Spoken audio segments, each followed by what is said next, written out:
এই যে আপনাদের কুষ্টিয়াতে 4-5 জন আছে এমপি পদপ্রার্থী, কুষ্টিয়া সদর 3-এ, এই 4-5 জনের ভিতরে যে ভালো আপনি তো তাকেই ভোট দিবেন। যে ভালো মানুষ, যাকে ভোট দিলে আপনি আপনার অধিকারটা তার কাছ থেকে বুঝে পাবেন। আপনি কোন দল করেন দেন, আপনি সেই দলেই ভোট দেন যদি তার কাছে আপনার অধিকারটা আপনি বুঝে পান। কারণ এটা একটা আমানত।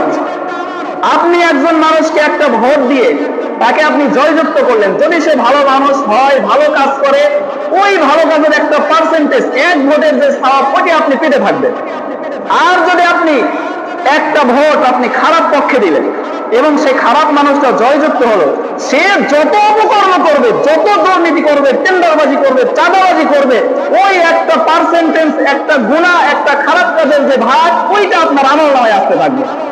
কারণ আপনি তাকে সমর্থন দিয়েছেন, আপনি তার পক্ষে রায় দিয়েছেন। সুতরাং আপনি ন্যায় ইনসাফের পক্ষে থাকবেন।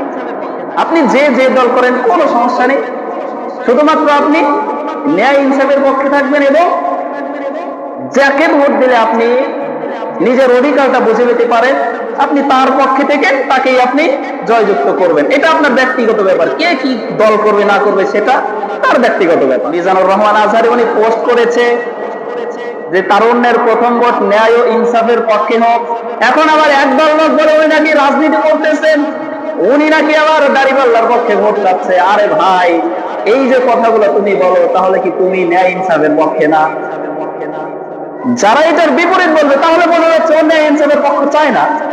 আপনি যে দলই করেন না, কোনো সমস্যা নাই তো, কিন্তু ন্যায় ইনসাফের পক্ষে তো থাকতে হবে। আপনি কি দুর্নীতির পক্ষে থাকবেন? আপনি কি টেন্ডারবাজির পক্ষে থাকবেন? তাহলে আপনি যদি ন্যায় ইনসাফের পক্ষে না থাকেন, সেটার কোনো দলের হয়ে ভোট চায় নাই। সে বলেছে যে ভোটটা আপনার ন্যায় ইনসাফের পক্ষে হোক। হ্যাঁ, আপনি যে দলই করেন ন্যায় ইনসাফের পক্ষেই তো আপনাকে থাকতে হবে। আর যদি আপনি এইটার বিপরীত করেন, তার মানেই বোঝা গেল আপনার ভিতরেই ভেজাল আছে। আর যদি আপনি একবার টিকে যান, দেশের অবস্থা কি হবে সেটার কল্পনা করা যায় না, ঠিক কিনা? কারণ ভোট তো ন্যায় ইনসাফের পক্ষেই হবে।